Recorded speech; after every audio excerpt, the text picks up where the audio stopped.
Hello, everybody. I'm Dido, and I'm a blind content creator and a blind photographer. Before losing my vision, I used to paint, I used to play sports, I used to be quite an active and artsy person. And because it happened when I was 14, or because I was maybe raised like this, maybe had the privilege to, but I kept doing visual stuff. I kept thinking in visual ways, and what happened earlier today really made me want to sit down and record this, because a couple of days ago I watched Anthony Gagliotta, a Canadian based, I think so, photographer who taught me a lot. Like I love his content. I don't remember exactly when I started following him. I'm mentioning him in the description, so you can check him out if you didn't, which I doubted because he's quite big, honestly. And he started talking about his health. He has issue with his skin. You can watch his clip about his condition and what he went through, what he's going through, and how he thinks about being a creator, a public person, and also a person with some kind of, I don't know how defines it, but I'm blind, so I define my blindness as a disability. And so in this clip, I would like to talk about how um, it, it's freeing for me at times to be blind, because when I could see, I was enamored with being realistic, hyper realistic, and I was grounded in realistic shapes, in realistic tone representations, in realistic backgrounds, in realistic everything. Um, and when I lost my vision and I kept thinking in a visual way, and I started acting and thinking about pockets of light more, because uh, I cannot explain it in a very good way. I'm sorry if I'm sounding too theoretical, but when I could see, because maybe I was younger and I wasn't thinking like this, but I just saw the light. I needed an angle of light, and I tried to achieve it. When I started acting, and when I needed to interact with the lighting that we had on stage, I had to think how to position myself better in terms of the lights that we already had. So it was quite different for me, being an actor versus being a painter, or a drawing person. And this thinking about light, about where I should be, where I should stand, where I should go, really made me realize that well, light and shades and colors, and does, because we are talking shades, shadows could drastically change whatever you perceive. And what happened earlier today? Well, it's the 15th of February, post Saint Valentine's Day. Happy to all of you who celebrated Saint Valentine's Day. Um, I was in quite good spirits, but the weather outside is horrid. It's like I'm based in Bulgaria. Usually in my hometown Plovdiv, it's quite hot. It's quite summery. Well, we tend to have a lot of snow in the winter, but obviously in the last years we don't. but today it's like gray and windy and heavy rain all around. And I had such a nice streak of days from Thursday on that I wanted to do photography, and I did. And I'm going to try to upload the images, some of the images which I took now. If I can't, I'm sorry. I am going to upload them at the very end of the video, which is going to ruin my nevertheless bad watch time, but whatever. Um, so the weather outside is gray. The popular content creators and especially photographers are going to say to you, "Oh, it's not a problem. Go and shoot black and white." The problem for me and the way that I see my creative journey as a blind visual creator is that I want to address that we as blind people do not perceive the visual stuff as you do. Because currently I can tell my phone to describe me whatever. I could ask someone on the street to describe me whatever, and they might describe me even the same thing, but the description is going to be massively different. Yet the way that this thing makes us mm, go through it and perceive it might stay the same or change slightly, or but it's not related with how it looks but how it's described to us. So for me, the easiest way for me to address this discrepancy between description, different types of description, AI description and human-based descriptions, friends descriptions, people who know me descriptions, it's the easiest for me to use glitch photography for that. And I have a photo which depicts just a crossing, which is very close to the place where I live. It's a stopped car, like a SUV-ish kind of car, and on the bank in not not the bank, but in front of me there is a person with a red umbrella, and the red umbrella and the other cars and the puddles and the reflections are quite interesting thing to me. And I decided to split it, and I decided to create shapes and forms based off what I already had. So it is cloning together with some bending and creative forms. And on the bottom of it, I created a heart-like shape, which obviously wasn't there. But because it's after Saint Valentine's Day, and because it went nicely for me and my partners, um, I wanted to start with this one. I wanted to have something like this, and I did.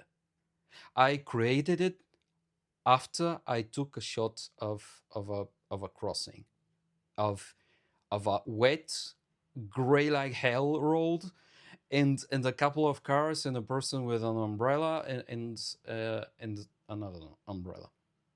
I need to address this because I don't care to talk how I feel as a blind person. As a visual person who got blind and continues to think visually, I can only show to you how it feels to be a blind person in a visual world.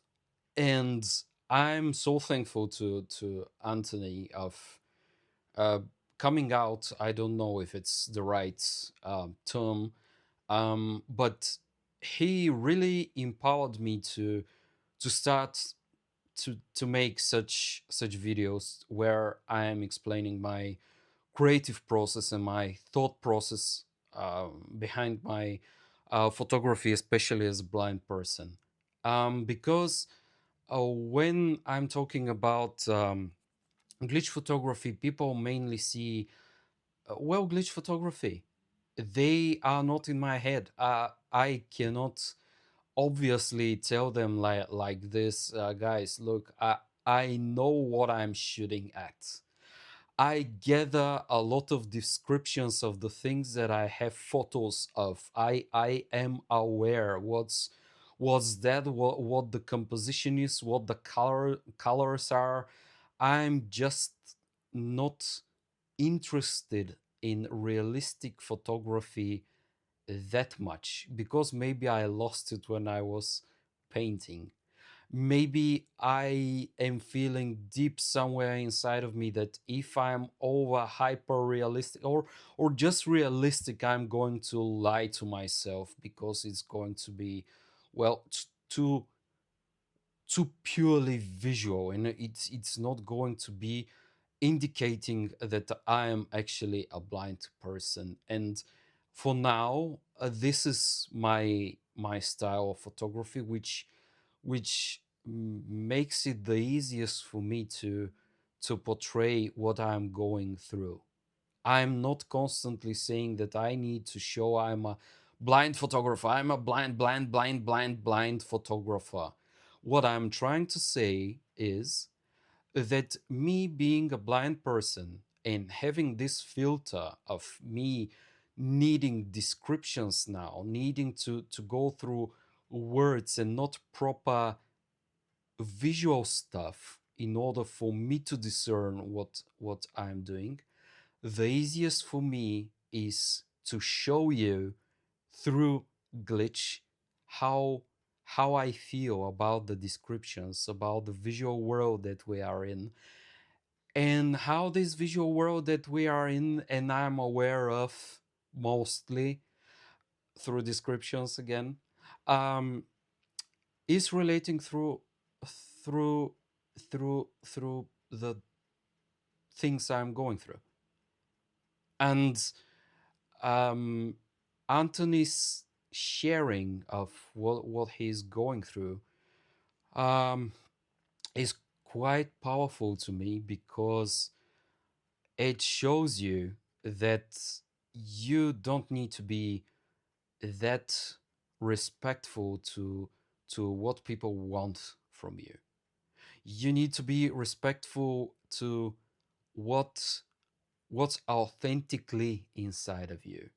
And again, you can follow my Instagram. It's going to be tagged in the description as well. You can follow Anthony, and you can, yeah, you can watch his clip about do, it was something like "Don't pause before you watch this video," and it was calling for being just more gentle, more aware, I should say.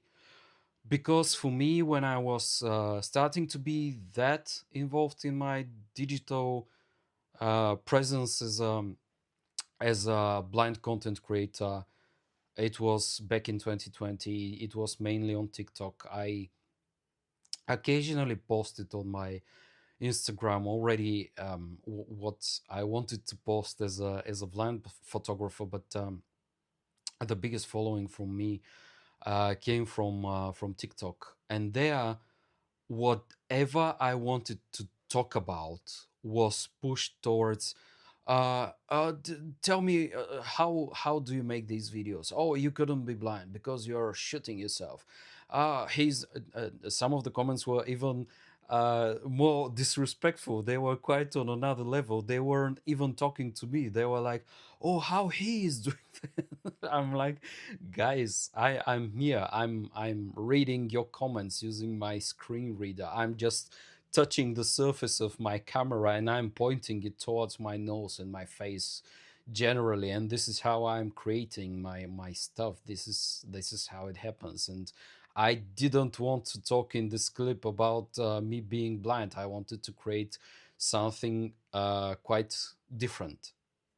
And what those comments and what Anthony's clip a couple of years ago, like 6 years ago nearly, continued to teach me is that you might want or don't want to talk or not talk about whatever, but the time just comes and you need to step up for your own sanity, because people out there, your followers, your biggest followers, the people who come across your content randomly, they have your own lives, their own lives, and you have your own life, and your own life is connected with the content that you are creating. And if there are a lot of unhealthy dynamics in your comments and in your life, you're a human, and it's quite normal for you to want to address those things and not bottle them inside of you, or try to be ambiguous about those, because surprise surprise, I'm actually a PhD in psychology, and the stuff that I'm researching the most is actually online behavior. And me, the blind content creator, and me, the researcher of online behavior, have quite a lot of fun around such health related topics, because people tend to be quite pushy, quite aggressive, quite dumb, quite seeking attention, validation, even when posting stupid comments or desensitizing comments, or disrespectful comments. But all the moments that it hits them, oh my god! Because in my TikTok life, I'm quite open on TikTok and generally on my social media. With my personal life, I'm with the things that I'm going through as a blind person, now as a person who is in a polyamorous relationship, about my entrepreneurial endeavors as someone who writes code, and currently I'm starting an app studio, and people were laughing at my face. People were quite aggressive. People were quite abrasive to me, and then it happened to them. Then they felt that working a general office type of job is just sickening them to their core. They found that they are actually with a narcissistic person just like me. And then, oh my God, how sensitive they become and how supportive they come. My plea is, before it hits you, be aware that we, the people who create the content, are important too. And we create content not only because we want to share what we have to share, but we constantly create content because there are lessons to be learned in you observing, having more traditional life, having more consuming lifestyle. Because me, I'm sitting and I'm talking to you. I'm going to edit this. I'm going to take away time from my personal life, from my business time and stuff like this. You are not doing this. You are watching it. You're consuming, right? And when you create, when you want to reach out, when you share, when you shout out other content creators, you are doing stuff that generally people don't. People generally create things for their own selves, for the closest people that they have. They cook, they knit sweaters, or socks, or whatever. And still, in this time, being a creator um, is something way more different than what generally people are doing. And being a creator with some kind of edge, let's put it like this: be it um, a blind person like me, a researcher like me, um, it, it's it creates drag because people are not creators generally, people are not blind generally, and people are not researchers generally. But this tension, this drag creates value. Consuming doesn't. Thank you.